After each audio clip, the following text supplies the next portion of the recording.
আমার মুসলমান বন্ধুগণ, গভীর মনোযোগ। আল্লাহর পয়গম্বর ঘোষণা করলেন মসজিদে, আমি আমার মেয়ে ফাতেমাকে বিয়ে দিতে চাই। মদিনার মসজিদের ভিতরে জুমার সালাতের পরে ঘোষণা করে দিলেন, কেউ কি আছো আমার মেয়েকে বিয়ে করবা? মনে হয় ফাতেমাকে বিয়ে করার লোক নাই।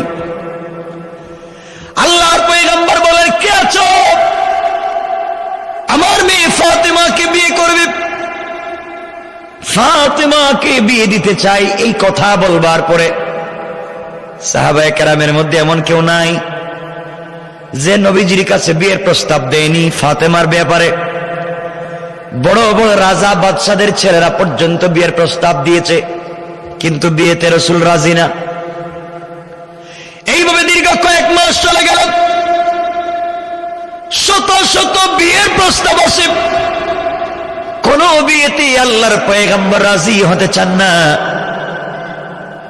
হযরতে আবু বকর, ওমর, উসমান বসলেন। তিনজন বসে বললেন, উসমানকে সবাই বলতেছে, আপনার তো শালী, আপনার শ্বশুর, আমাদের তো আপনার শ্বশুর আর সে আমাদের মেয়ে বিয়ে করছে, আমরা তার শ্বশুর। ও উসমান, ফাতেমাকে কোথায় বিয়ে দিয়ে যায়? নবীজি কেন রাজি হন না? ভালো ভালো টাকাওয়ালার ছেলেদের কাছ থেকে বিয়ের প্রস্তাব এসেছে, নবীজি রাজি হলেন না। একদিন উসমান আর আবু বকর বলতেছেন, আলীকে ডাক দিয়ে, আলী এদিকে আসো, তুমি কি শুনছো নবীজি মসজিদের ভিতরে ঘোষণা করেছেন ফাতেমার বিয়ের ব্যাপারে?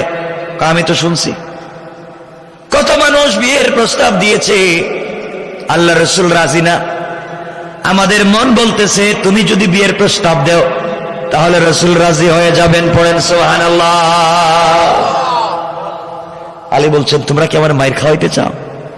আমার ঘর নাই, আমার বাড়ি নাই, আমার বাপ নাই, আমি নবীজির বাড়িতে থাকি, তার ঘরে খাই। এরা বাইকটা মানুষ, কাজ কাম কিচ্ছু নাই, বেকার যুবক, আর আমার কাছে ফাতেমারে বিয়ে দিবেন? আমি এই কথা বলতে পারবো না, নবীজির কাছে গিয়ে এই কথা বলতে পারবো না। আবু বকর, ওমর, উসমান ভালো করে আলীরে বুঝাইয়া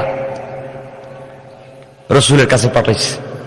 নবীজি ফজরের নামাজ পড়ে মসজিদে বসে আছেন, ওয়াজ করতেছেন। আলী নবীজিকে সালাম দিয়ে বলছেন, আসসালামু আলাইকা ইয়া আইয়ুহান নবিয়্যু ইয়া রাসূলুল্লাহ, আমি আপনাকে কিছু জিজ্ঞাসা করতে চাই। রাসূল বলছেন, আলী বলো, কি বলতে চাও? এই কথা বলার পরে রাসূল উপরের দিকে তাকায়